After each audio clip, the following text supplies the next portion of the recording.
This is Carl Rogers. Born on January 8, 1902 in Oak Park, Illinois, the fourth of six children born to Walter and Julia Cushing Rogers. Rogers had intended to become a farmer, and after he graduated from high school, he entered the University of Wisconsin as an agriculture major. However, he soon became less interested in farming and became devoted to religion. In 1924, Rogers entered the Union Theological Seminary in New York with the intention of becoming a minister.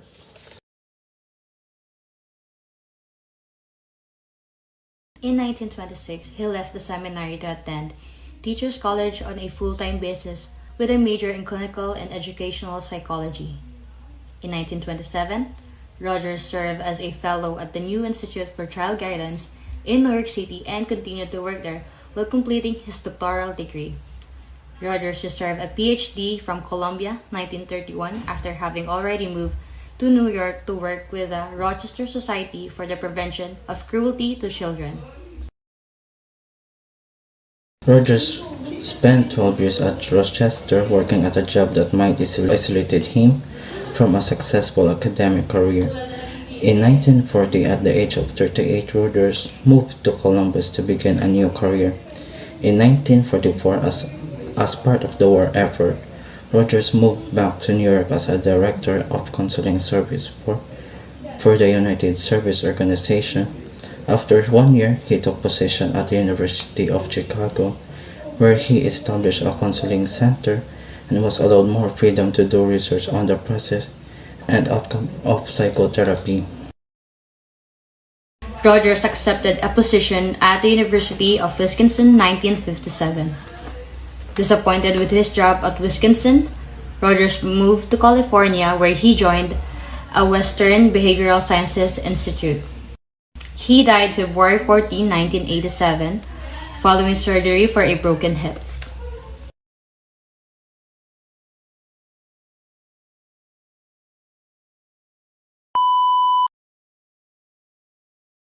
Person-centered theory was proposed by Carl Rogers, and this theory is very humanistic approach because according to Carl Rogers that our goal in life is self-actualization.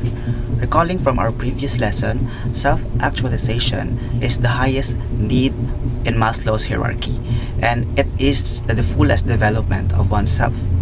Self-actualization reflects to the theory of Carl Rogers in the word person-centered. So it is our way toward growth and development. Carl Rogers was a therapist rather than a theorist. During his time, pirmi niya ginahambal sa iya client nga, how can I actually help this person to grow and develop rather than what causes or what caused this person to behave in this matter. That's why he built his theory, the person-centered, out of his experience and practice as a therapist. So Carl Rogers' person-centered theory has two basic assumptions, the formative and actualizing tendency. The first one is the formative tendency. So it basically refers to the evolvement or the evolution from we humans tend to evolve from simpler to more complex, which is really happens naman in the reality, no? So sang bata kita naglain ang atong needs which is simpler lang, but as we grow older, the more the complex ang aton needs, and as we age, the more it complex, the more expanded as a human being. So formative tendency, no, it's more on developmental, it's more on developing, more on growing, and more on forming. The second one is the actualizing tendency. So meaning we tend to move forward to the completion or fulfillment of ourselves and our potentials. According to Carl Rogers, no, in order for us to be actualized or amo nang natawag yang fully functioning person, may ara kita identifiable conditions. So ano ini mga identifiable conditions? So we have three identifiable conditions. Number one is the genuine relationship to other people. Number two is acceptance, and number three is the empathy from other people. So the first one is the genuine relationship to other people. So we can relate this to Rogers' term nga congruence. Congruence or compatibility between one's self-concept and our experiences. This which includes our relational quality or ang genuineness ng isang relation to other people. The second one is the acceptance. So, we can relate this to Carl Rogers' term nga unconditional positive regard. It is where we accept or approve by another person without any conditions. So, regardless ang aton behavior, if it is good, bad, or unnecessary, other people will embrace or accept us. The last one is the empathy from other people. So, empathy is being able to feel or understand someone else going through and his or her feeling. So, dire nagalibot or naga-conceptualize ang theory of personality ni Carl Rogers. Rogers' idea of the self was not unusual in the field of psychology, as it's pretty much standard. A person develops an I or me concept of the self, and infants develop a sense of good and bad, depending on how they feel about it, much like how Klein describes splitting among infants. What is special about his theory is his idea of self actualization.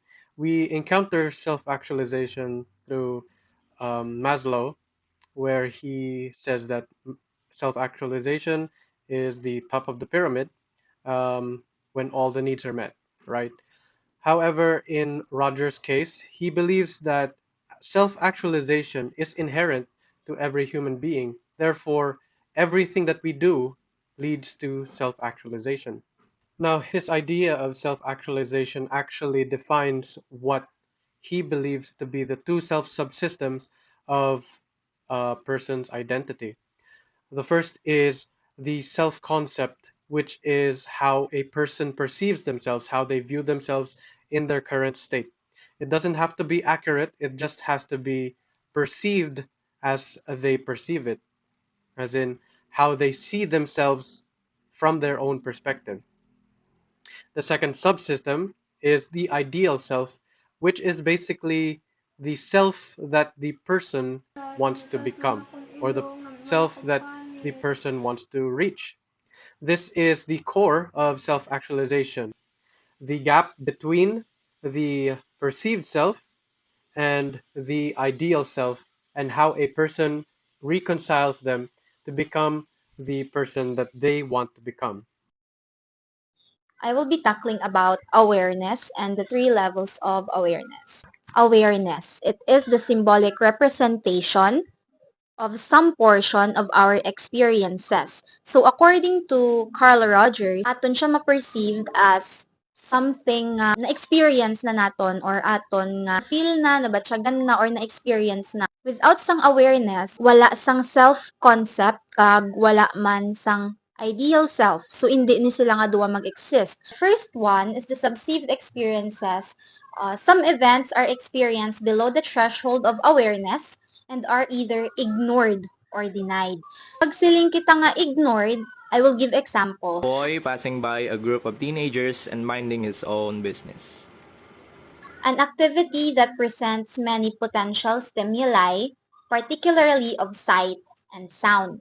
Because she cannot attend to all of them, many remained ignored. Sa sight naman, for example, is makita mo dabi ang tawo, nasugatan mong tawo nga kilala mo, or mga street lights, or ang stop and go nga mga signs, sometimes, hindi naton sila madiparahan.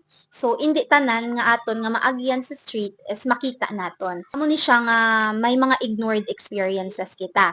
And the other one is the denied. An example of denied experience might be a mother who never wanted children, but out of guilt, she became overly solicitous to them. Her anger and resentment towards her children may be hidden for her for years, never reaching consciousness, but yet remaining a part of her experience and coloring her conscious behavior towards them. Amo na siya ang denied experience niya. Karoon siya ng anger and resentment towards her children, pero nakatago lang. So, amo na siya ang denied experiences sang mother. Second level of awareness is the accurately symbolized. So, hypothesize that some experience are accurately symbolized and freely admitted to the self-structure. He may hear these words accurately symbolized them and freely admitted to them to his self-concept. Dan has always been passionate with dancing and receives a lot of compliments. Uy, kita, taka man lang kagina. Namin kasi magsaot, no? Ay, thank you ha, pero permi ko na nababatian.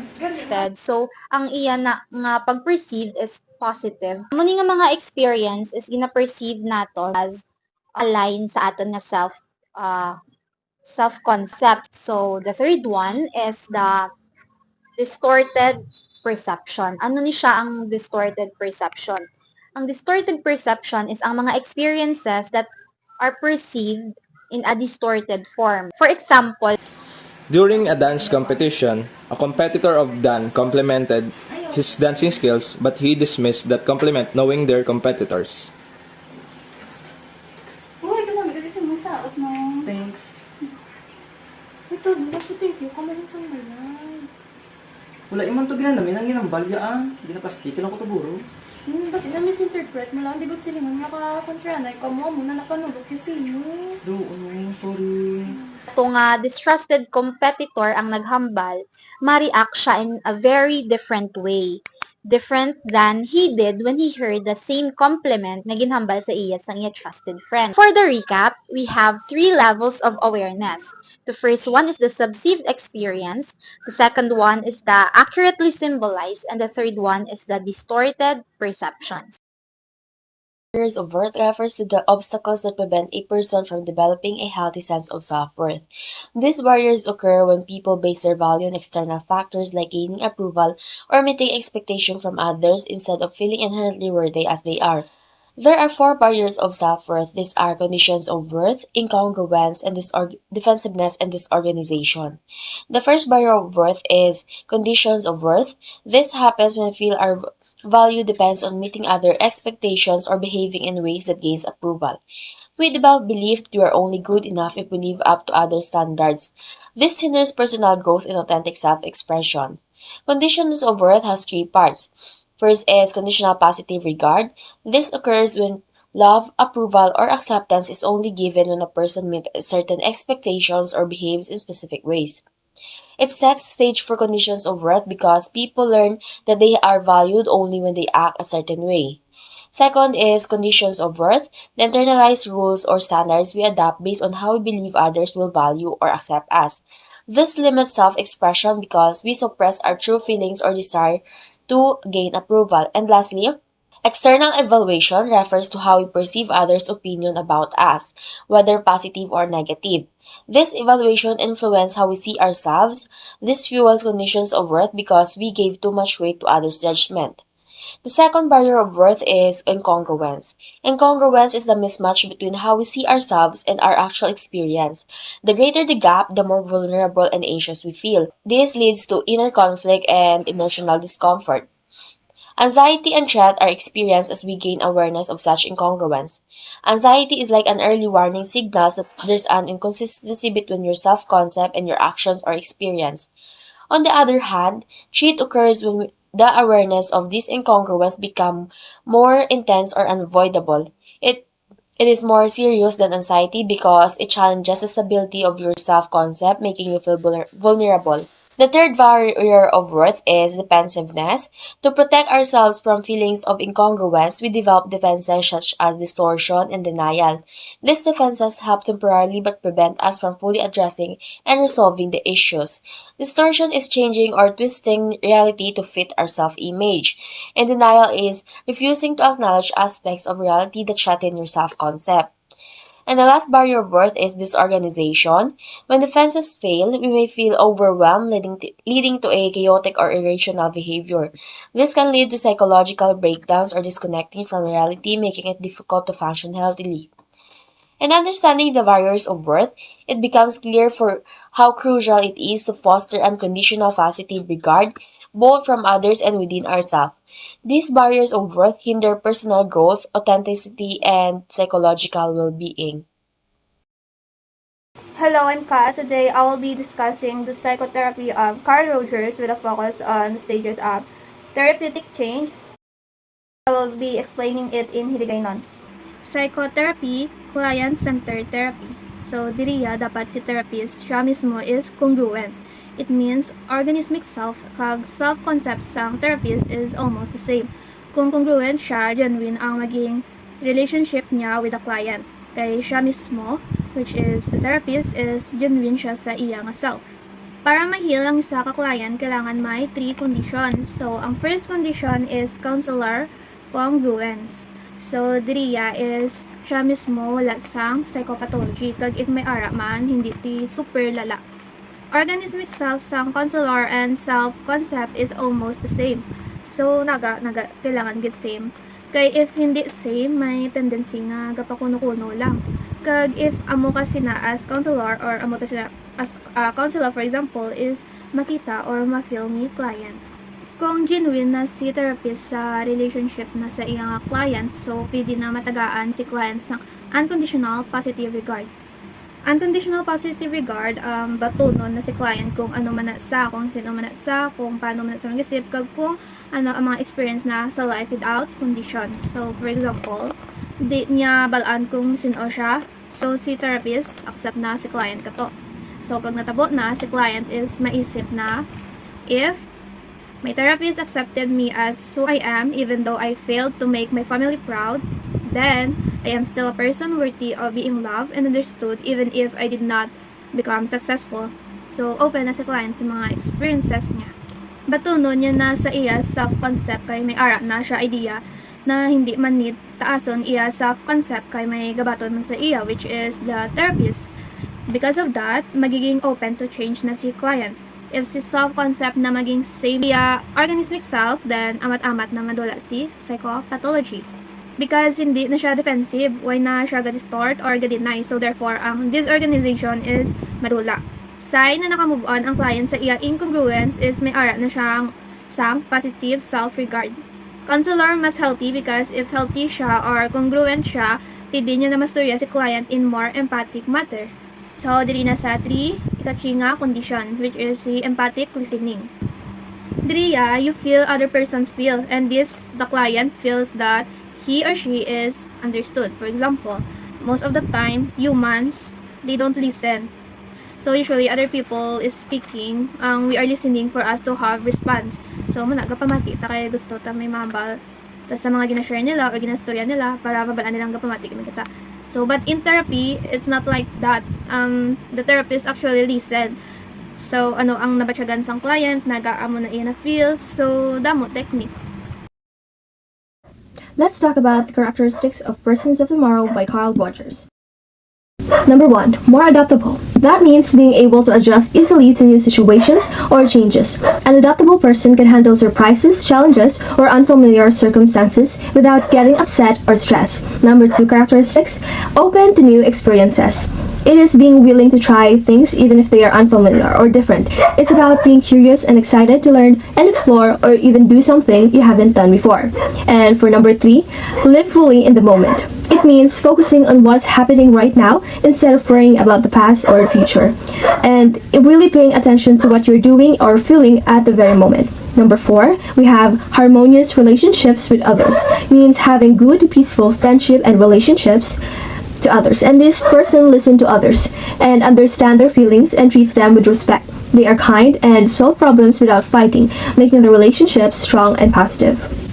Number 5, an integrated person is someone who are honest with themselves and others, and they live in a way that reflects who they are and without pretending or being fake. It means they are whole and balanced and at peace with themselves. Number 6, have basic trust of human nature. It means they would not harm others merely for personal gain, and they would care about others and be ready to help whenever anyone needed them. And number 7, enjoy a greater richness in life than do other people.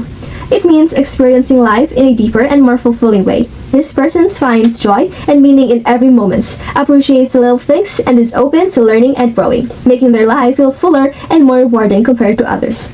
And that's all are the characteristics of person of tomorrow.